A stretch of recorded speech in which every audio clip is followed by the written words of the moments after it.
We have started the series of brave explorers. You will be knowing great people from all around the world, across the world, and their amazing works, and you will be amazed to see how they are explorers, how they are creative, and so on. So first man from those explorers is Esteban Dorantes.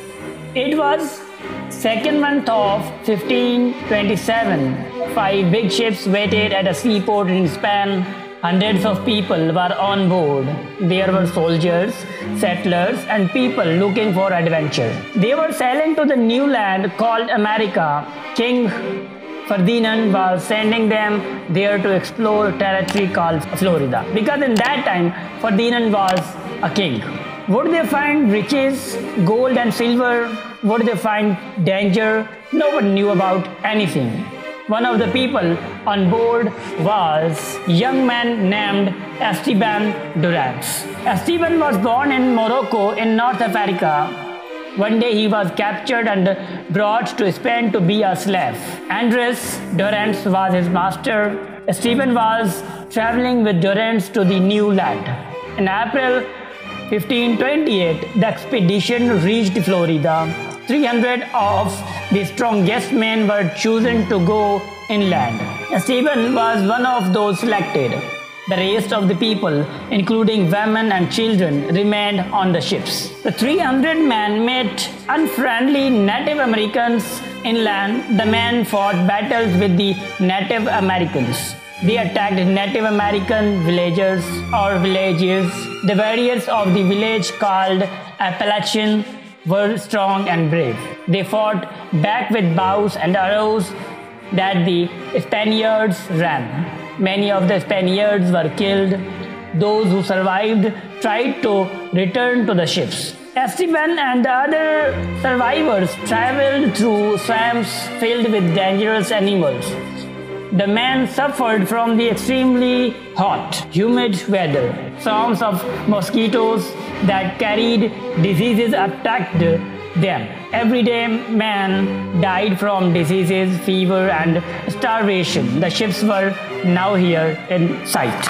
Then the men decided to travel by water. They built 5 wooden boats and set sail. But they sailed in the wrong direction. They passed land that would become the states of Georgia, Alabama, Mississippi, and Louisiana.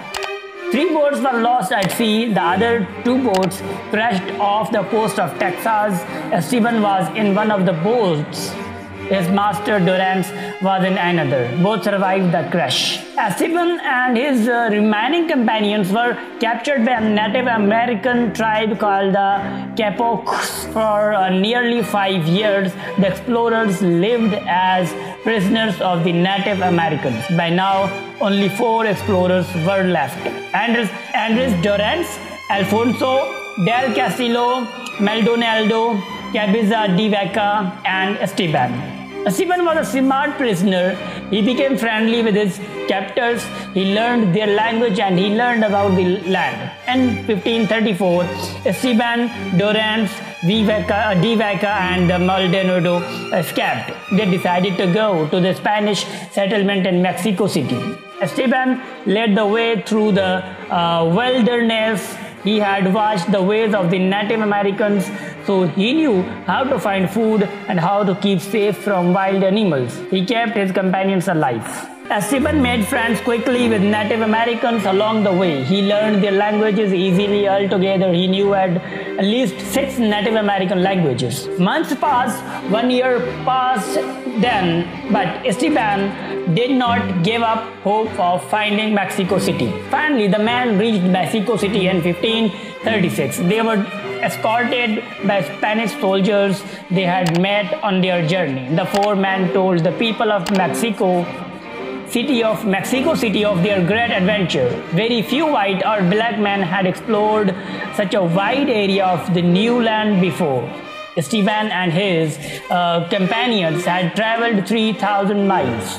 The people of Mexico City treated the explorers like heroes. Esteban enjoyed the excitement, but there was one question on his mind during the journey. He and his companions were equals. But what would happen to him now, he wondered. Would he be treated as a free man, or would he be treated as a slave again? So he got his answer. Esteban had saved Dorantes' life many times. Esteban had great courage and wisdom.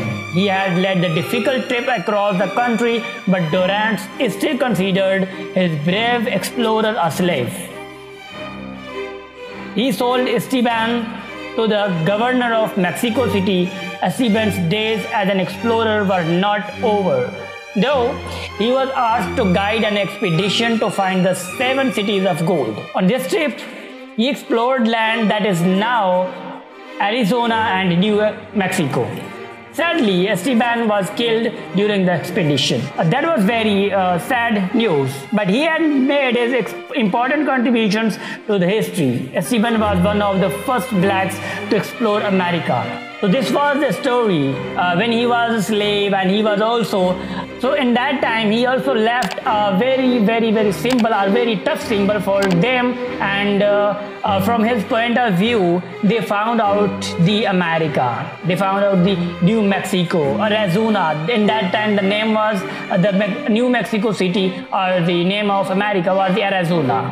His contribution meant a lot for those American people.